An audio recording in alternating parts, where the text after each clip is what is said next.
and welcome to our latest virtual tour. Today we're at Weston Park Museum, where we have a fantastic selection of natural history specimens on display. And we're going to be joined by Alistair McLean, who is our Curator of Natural Sciences here at the museum. And he's going to tell us some more about some specific animals that are either endangered or extinct, and explaining how they came to be that way. So, to see more, if you'd like to come see more of these natural history specimens at the museum, we are open and we have lots of COVID measures in place to make sure that your visit is as safe as it possibly can be. That being said, if you're not yet able to visit in person, we'll be doing lots of other virtual events and other ways that you can enjoy the museums from home on our website, museums-sheffield.org.uk, and on our Facebook page. So keep an eye on those to see what's coming up. And now, being closed for 5 months has had a huge financial impact on the charity that runs this museum and looks after the natural history collections. So if you are able to make a donation today, we will be very grateful. You can do that at museums-sheffield.org.uk/donate. And finally, if you have any questions, we'll put them to Alistair at the end in our live Q&A at the end of the tour, so just pop those in the Facebook comments box below and we'll ask him at the end. So on that note, I'll pass over to Alistair to begin the tour. Hello there, my name is Alistair McLean. I'm the Curator of Natural Science here at Weston Park Museum. Today I'm going to be taking you on a quick guided tour around What on Earth, our Natural History Gallery. I'm going to be looking mainly at the species and specimens that we've got on display that are endangered, and some of them are even extinct, and perhaps explaining a little bit about their stories. So if you want to follow me, we'll go to the first display. So the display that we have here is called Going, Going, Gone, and it's entirely about some of the specimens that we have on display that are endangered, critically endangered, or even extinct. So one of the species that I'd like to talk about for starters is this one here. We've got a pair of birds here on this reconstructed tree, and these are called passenger pigeons. Now, passenger pigeons are a remarkable species, and they're most well known for being the victims of a horrendous hunting campaign in the 19th century. At one point, it's thought that these birds were the most numerous birds anywhere on the planet, and they used to come together and form these super flocks of millions of birds. Pretty much everything from every single species of bird from the North American continent would all come together, and when they passed overhead, they darkened the sky for days at a time. Unfortunately, they also had a habit of descending on orchards and other crops and decimating all of the plants and trees that were there. So they were a bit of a pest. The other big problem is that they were quite tasty. American hunters used to go out during the migration period, and they'd just point their guns straight up in the air, fire the shotguns, and they bring down 9-10 birds all in one shot.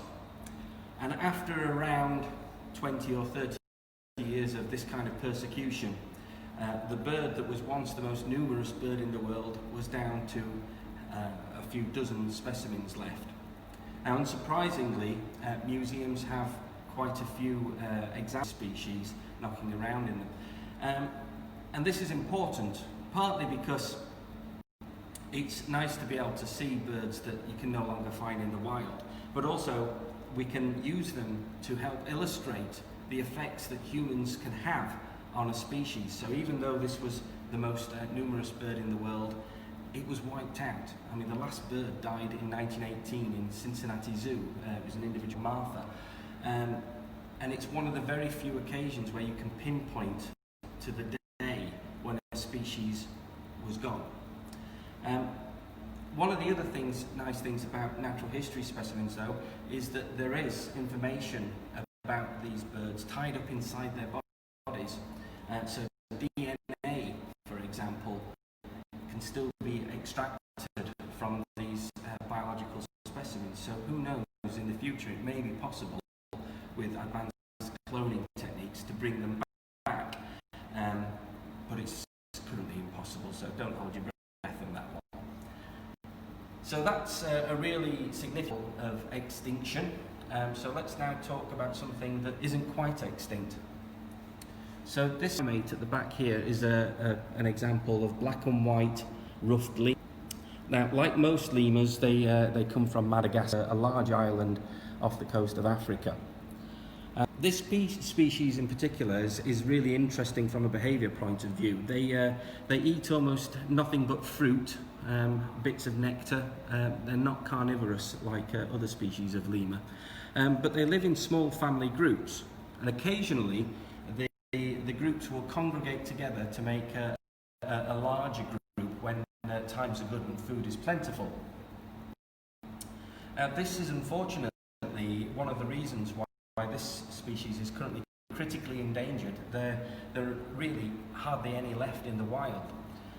In Madagascar, there's a lot of mining activity going on, farming and logging, and they're chopping down trees. Now this species is restricted to a really small Madagascar, and it's quite thinly spread, small region as well.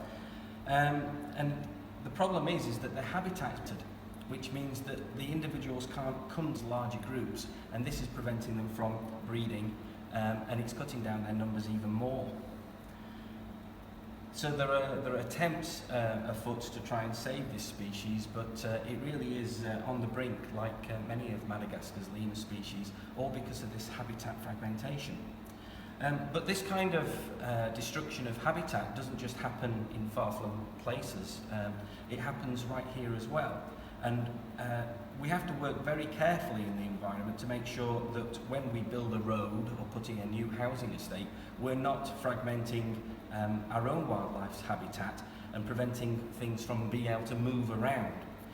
That's one of the reasons why the Green Belt, which is a band of countryside around cities, is so important, because it's a thin corridor of nature for wildlife to get around. It's really important.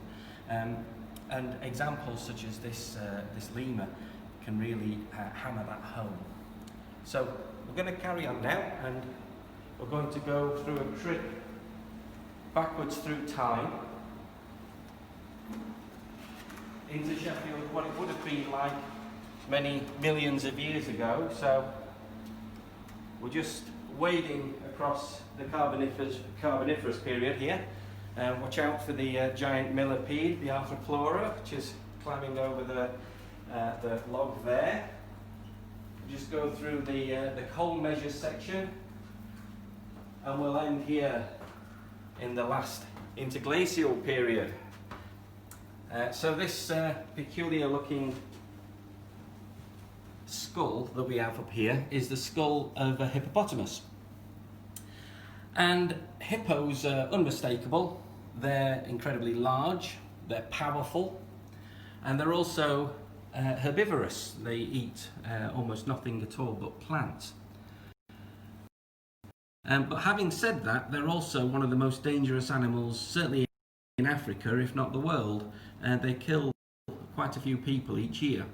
And the reason for that is partly because they're huge and powerful, but it's also because they're aggressive, unpredictable, and they can go from being under the water to on the land in a matter of seconds. Now these are classified as being vulnerable to extinction, so they're not quite endangered, but they're getting there. And the reason for this is because of habitat destruction. Water is a really valuable commodity in Africa, where these hippopotamuses live, and as you can imagine, they're beginning to be encroached upon by humans. Humans want the water that they live in. This is bringing humans into conflict, and there are casualties on both. Often water is siphoned away as well from where these and that is causing problems as well, because it means that the hippos have and many die. Their teeth as well, which are impressive, have also been used as decorative items. It's a type of ivory, hippo ivory, and it is still illegally poached in parts of Africa, and it's prized all over the world. so their hippos are getting shot as well by people, which is yet another reason for their endangerment. So moving on round, the next thing that we're going to look at is perhaps our most iconic object in the museum, but I would say that I'm rather biased, it has to be said. This is Spike. Spike is currently he's wearing his face mask, so he can't catch coronavirus, but to be honest, I don't think he's got too much to worry about. His species sadly went extinct around 10,000 years ago or so. Here's an example of a woolly rhinoceros. Woolly rhinos you've got living around the Sheffield area. In fact, they lived all the way across northern Europe and northern Asia during the last ice age. And they lived more or less in the same sort of way as modern rhinoceroses, but they have a few adaptations to the cold. So the most obvious one is the fur, which you can see here. Now, Spike is a model. I have to say that because there was nobody around to see these things alive, certainly preserve them as taxidermy. So Spike's fur is actually made out of wool. It's regular old sheep's wool. And we don't really know what woolly rhinoceros fur would have felt like when they were alive. There are a few examples of preserved fur, but it won't feel quite the same. We do know what colour woolly rhinos were, partly from frozen found in Siberia, but also because of cave paintings. People that were around at the time would have seen these things roaming around, and they painted. One thing that we did get wrong with Spike is that the paintings have a dark band that run down the side, down here, and we've missed that out. That's partly because the cave paintings we were using for reference didn't have that dark band, but others have been found since that do. So yeah, it looks like we were a little bit out there, but never mind. Size-wise, this is about normal for a woolly rhinoceros. It's perhaps a little bit on the large side, but we took a best guess of how big they would have been, and perhaps erred on the side of caution to make it as big and impressive as possible. Now, as I mentioned, these went extinct around 10,000 years ago, and perhaps the biggest reason why, the biggest cause for that extinction was climate change, global warming. So at the end of the last ice age, temperatures were increasing, and the ice caps were migrating further north, so the habitat of this species was getting smaller and smaller and smaller. But they probably could have hung on anyway, but unfortunately they encountered our dim and distant ancestors, and they were almost certainly the final straw, shall we say, for them was human hunting. Now it could be said that animals such as the woolly rhinoceros were the first victims in what has become a mass extinction event. So we're currently in the middle of what we're calling a biodiversity crisis, which means that the number of species is declining really quite wildly at the moment. There's always a background level of extinction. We can see that all the way through the fossil record. Extinction is a natural process, it's part of life. But at the moment, instead of us having 3 or 4 species going extinct a year, we're having more like 400, 500, maybe even 1,000 species going extinct each year. And many scientists think that that is basically a mass extinction event, so similar to what killed off the dinosaurs. If that is the case, then animals such as Spike would have been the first victims of the human mass extinction event. So, we're going to carry on round. We're now going to go and have a look at some species that you can find a little more close to home. And the next thing that I want to talk about is down here. We have to get really close in because it's quite small. So this is a hamster. It's a golden hamster, sometimes called a Syrian hamster. And they are really common pets. Now this one's living in a cupboard. He's fast asleep at the moment. And it's an example of an escaped pet that can end up living in your house. And you'd be very surprised to hear perhaps that these golden hamsters are on the endangered list. They're considered vulnerable. Now that's not because of all of the examples that we're getting in pet shops and in people's homes. It's where they came from originally, which is Syria and Turkey, where they're considered to be endangered. So the big problem with hamsters is that they're prodigious breeders. Their gestation period, which is the period that it takes, the length of time it takes for a baby to develop inside the mother hamster, is one of the shortest periods of any placental mammal.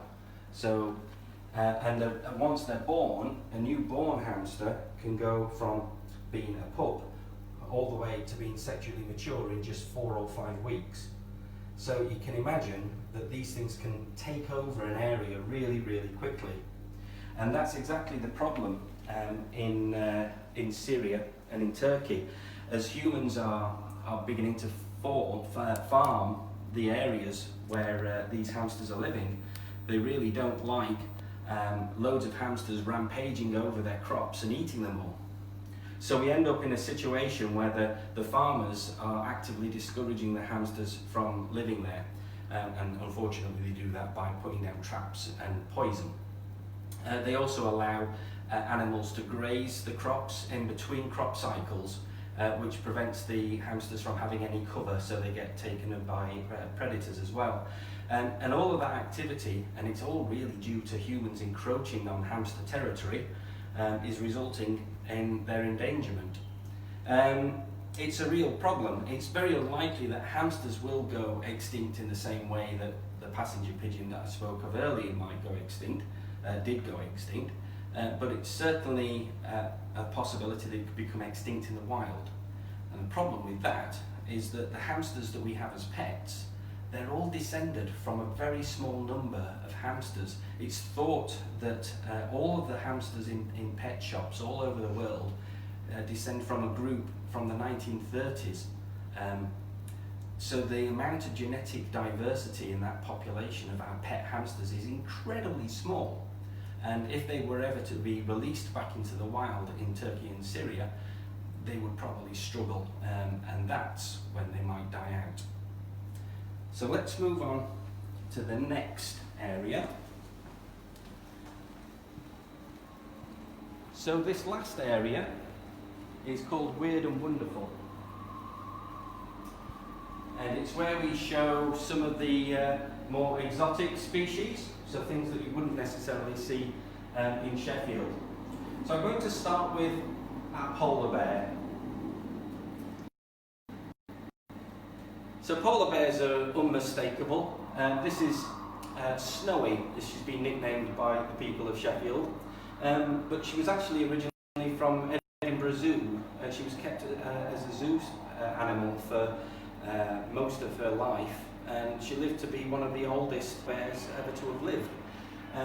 She was called Queen, but Snowy is the name that's caught the imagination of the people of Sheffield, so that's what we stick with. Polar bears are completely unmistakable. They're huge, they're white, and they're one of the biggest, well, in fact the biggest land carnivore, and one of a handful of carnivores that still consider humans to be viable prey. So a polar bear in the wild will hunt humans, and not many other species will do that. You might get attacked by tigers or bears, but they often only attack when they're startled or frightened. These things will be out to actually eat you. Which is not to say we don't love Snowy, because we do. But I wouldn't want to see a real one in real life right in front of me. Now, polar bears are another species that are considered to be vulnerable to extinction. So they're not quite there yet, they're not endangered yet, but they're not far off. And the big problem for polar bears is climate change. polar bears are really reliant on sea ice, and sea ice forms during the winter in the Arctic Circle. And polar bears hunt seals primarily. They're mostly carnivorous. They don't really eat nuts and berries like other bears do. They live almost entirely off an all-seal diet.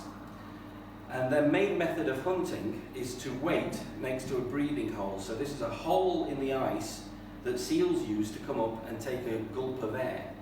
So a bear will sit or lay down next to one of these holes, and it'll wait for hours until it smells the breath of a seal that's come up for air, and then arm goes in and it tries to grab it and pull it out. Now, polar bears can't really hunt seals in the open water. They can do it, they try, but it's really difficult. They also struggle to catch seals that have come up onto land. So it's really these ice holes, that's the only way that they can catch their prey. So as the sea ice retracts, these ice holes just disappear. Now in the last 30 years, the amount of sea ice that you're getting in the Arctic has contracted considerably, and it's now got to the stage where polar bears are having to swim across vast areas of ocean in order to get to new areas of sea ice. And that's putting them into conflict with people, because they sometimes end up going into towns looking for food. And if there's one thing you don't want roaming your town, it's a hungry polar bear. So it's becoming quite a problem for them. And as I say, they're not endangered yet, but they're definitely going that way. So it's one to watch out for in the future. So the next specimen that I'm going to talk about is this little chap down at the bottom, next to number 40. So this is a lizard called a sun gazer. And its scientific name is Smaug giganteus. It's been changed recently, and its new scientific name, Smaug, is named after the dragon in The Hobbit. And you can see, looking at its head with those impressive scales on the back of its head, it does look really dragon-like. Now this species is interesting. Again, it's approaching being endangered. It's not quite there yet, but the thing that's endangering it is the pet trade. So people like these as pets. They are very endearing and nice to look at, but they're very difficult to breed in captivity. So that means if you see one of these in a pet shop, chances are it's been captured from the wild. Now these live in large colonies in South Africa on the grasslands there, and the problem is that once you catch one, people are going there and they're catching dozens at a time and wiping out entire colonies and then shipping them off illegally, often without export licenses, in vast numbers, and they're going to the markets in North America and in Europe. So if you ever see a specimen of sun gazer for sale in a pet shop, there is a possibility that it was captured in the wild, and it is causing these a great deal of stress and difficulty, and they could end up going extinct as a result of it. So big problem. So I think the final specimen that I'm going to talk about today is this chap here, which is an Egyptian vulture.